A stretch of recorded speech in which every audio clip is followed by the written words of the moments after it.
आपल्यासोबत संवाद साधण्यासाठी माथाडी नेते नरेंद्र पाटील आहेत। पाटीलजी, खरं तर टीव्ही 9 मध्ये आपलं स्वागत आहे। आज कामगारांचा भव्य मेळावा या ठिकाणी पार पडलेला आहे, त्याबाबत काय सांगाल? आज वडिलांची 43वी पुण्यतिथी आहे। महाराष्ट्रातील मराठा समाजाच्या वेगवेगळ्या संघटनेकडनं आणि काबाड कष्ट करणाऱ्या माथाडी कामगारांच्या वतीनं आज या ठिकाणी आदरांजली वाहण्याचा कार्यक्रम नवी मुंबईमध्ये माथाडी भवनमध्ये संपन्न झाला। एकंदरच राज्य सरकारने माथाडी कामगारांच्या कायद्यामध्ये बदल हे विधेयक आणलं होतं आणि या विधेयकामध्ये दोन्ही सभागृहाच्या सदस्यांनी मनमोकळेपणे माथाडी कामगार कायदा काय आहे आणि तो वाचवला पाहिजे याच्याबद्दलचे आपले विचार मांडले। परंतु या कायद्यामध्ये जे गुंड प्रवृत्तीची लोक होती, ज्या माथाडी कामगार काम करत नाहीत आणि पैसे घेतात याच्याबद्दलचं भाषण झालं। जे कामगार चेअरमन होते त्यांनी कशा प्रकारे चुकीच्या पद्धतीनं कामगार नेत्याला हाताशी धरून चुकीचे ऑर्डर्स काढले याच्याबद्दल ही चर्चा त्या ठिकाणी झाली। दुर्भाग्याने हा कायदा काय नवीन नाही आहे, परंतु या कायद्यामध्ये इतक्या वर्षानंतर इतक्या सखोलपणे चर्चा होते उघडपणे, याच्याबद्दल मला आनंद झाला।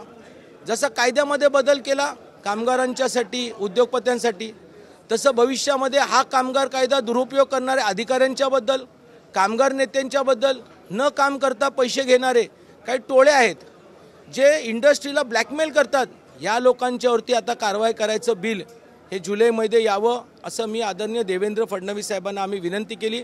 आकाश फुंडकर एक चांगले कामगार मंत्री मिळालेले आहेत। मला विश्वास आहे एक तळागाळातील शेतकऱ्याच्या कुटुंबातला मुलगा, भाऊसाहेब फुंडकरांचा मुलगा, हे आमच्या माथाडी चळवळीला चांगला न्याय दिला असं मला पूर्णपणे विश्वास आहे। पाटीलजी, खरं तर माथाडी कामगारांचे असंख्य प्रश्न देखील सध्या उपस्थित होत आहे, याकडे आपण कसं पाहता?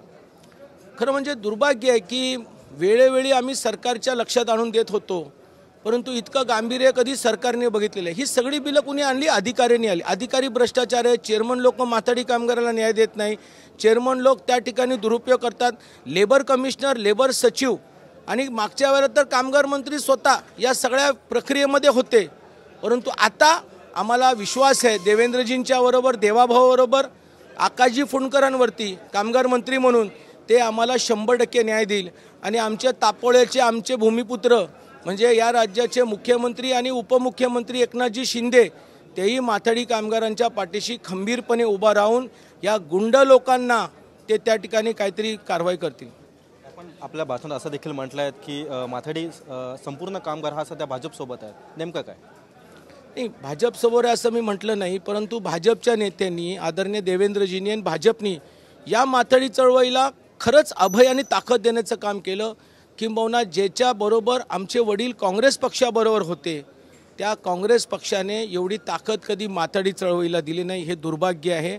मागच्या 2099 म्हणजे 1999 पासून मी पाहिलं की माथाडी चळवळीला ताकद देण्यापेक्षा त्यांची अधोगती, त्यांचे राजकीय इंटरेस्ट हे करताना मी पाहिलेलं आहे। परंतु आज भाजप आणि देवेंद्रजी हे खंबीरपणे माथाडींच्या पाठी उभी आहे, हा पूर्णपणे विश्वास त्यांनी सभागृहामध्ये जाहीर करून सांगितलं आहे, हे त्यांचं मोठेपण आहे। हे होते खरं तर आपल्यासोबत माथाडी कामगार नेते नरेंद्र पाटील। खरं तर भाजप आमच्यासोबत आहे अशी जी प्रतिक्रिया आहे ती माथाडी नेते नरेंद्र पाटील यांनी व्यक्त केलेली आहे।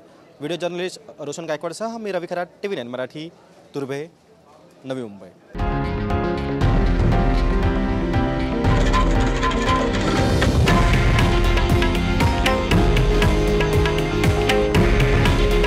हे आहे देशातील नंबर 1 न्यूज नेटवर्क आणि आपण पाहत आहात टीव्ही 9 मराठी। काळजी तुमची, हित महाराष्ट्राचं।